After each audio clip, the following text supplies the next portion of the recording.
Assalamualaikum warahmatullahi wabarakatuh. Pada kesempatan kita kali ini, kita akan membahas mengenai identifikasi pengawet. Sebelumnya, kami ucapkan terima kasih kepada Ibu Yusrin dan Ibu Endang yang telah membimbing kami. Identifikasi ini disusun oleh Cindy Anggi Lestari, Nur Faridatus Soimah, dan saya sendiri Izan Nur Triana. Pokok pembahasan yang akan dibahas adalah gambaran umum, dasar teori, alat dan bahan, prosedur kerja, dan perhitungan RF. Tujuan praktikum ini untuk mengidentifikasi pengawet. Metode yang digunakan yaitu kromatografi lapis tipis. Prinsip kerjanya memisahkan sampel berdasarkan perbedaan kepolaran atau pelarut antara sampel dengan eluen yang digunakan. Kromatografi lapis tipis merupakan analisis kualitatif suatu sampel yang dideteksi dengan memisahkan komponen sampel berdasarkan perbedaan kepolaran. Kromatografi lapis tipis menggunakan fasa gerak berupa eluen serta fasa diam berupa plat dengan lapisan adsorben yang tidak mudah bereaksi, seperti silika gel, aluminium oksida, atau selulosa. Identifikasi yang dilakukan pada praktikum kali ini adalah identifikasi pengawet. Pengawet adalah zat yang digunakan untuk mencegah pertumbuhan bakteri, pembusuk, menurut Arisman 2009. Zat kimia yang sering dipakai sebagai bahan pengawet adalah asam sorbat, asam propionat, asam benzoat, dan asam asetat. Alat dan bahan yang digunakan. Alat-alat yang digunakan terdiri dari corong pisah, cawan porselin, Erlenmeyer, chamber, gelas beker, penangas air, plat KLT, statif dan klem, dan lampu sinar UV. Bahan yang digunakan yaitu sampel, aquades, buffer pH 4 yaitu asam sitrat dan Na sitrat, natrium sulfat anhidrat, asam benzoat, eluen. Eluen yang digunakan bisa memilih salah satu di antara ketiga opsi ini: heksan dan asam asetat glasial, benzen, eter, dan metanol, dan N-heksan, benzen, eter, dan metanol. Prosedur pembuatan reagen. Yang pertama, kita membuat buffer pH 4. Sebelum membuat buffer pH 4, kita harus membuat asam sitrat 0,1 m. Yang pertama, timbang 2,1 gram asam sitrat, lalu masukkan ke dalam gelas beker dan tambahkan aquades sampai 100 ml. Kemudian pembuatan Na sitrat 0,1 m. Yang pertama, timbang 2,94 gram asam sitrat, lalu masukkan ke dalam gelas beker, kemudian tambahkan aquades sampai 100 ml.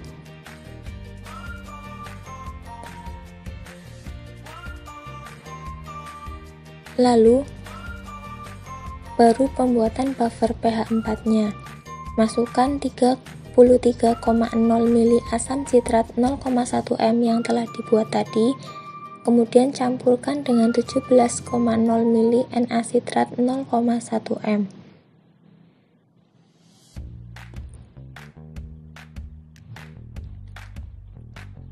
Pembuatan eluen.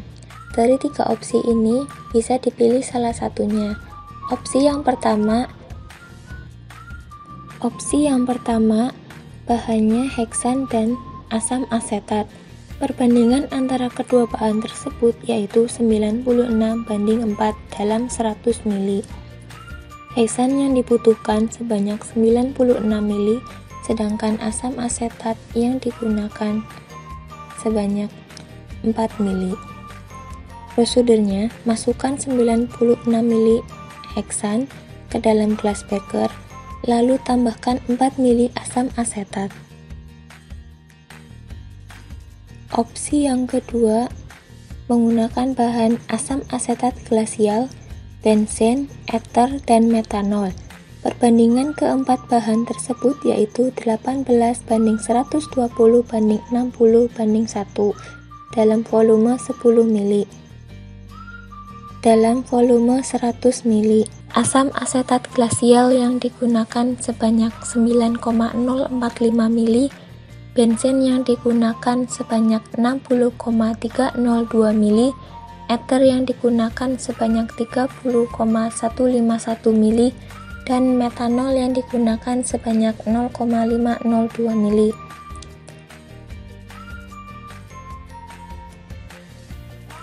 Prosedur pembuatannya: masukkan 9,045 ml asam asetat glasial ke dalam gelas beker, lalu tambahkan 60,302 ml benzen, kemudian tambahkan 30,151 ml eter, lalu tambahkan 0,502 ml metanol. Lalu untuk eluen yang ketiga, tapi bisa dipilih salah satunya, yaitu menggunakan bahan N-heksan, benzen, eter, dan metanol. Perbandingan antar keempat bahan tersebut yaitu 110 banding 60 banding 18 banding 1 dalam 100 ml.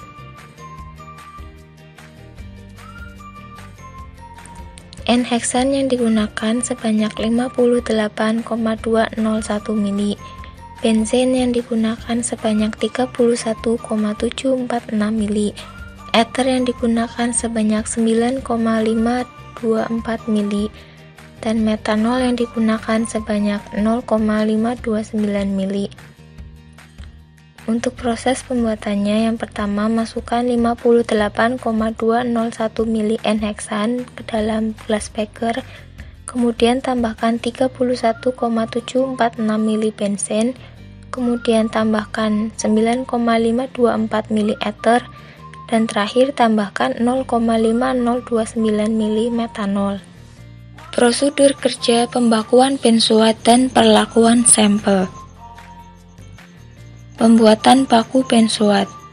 Benzoat itu mudah mengering bila eternya menguap, jadi jika kering bisa ditambahkan eter lagi.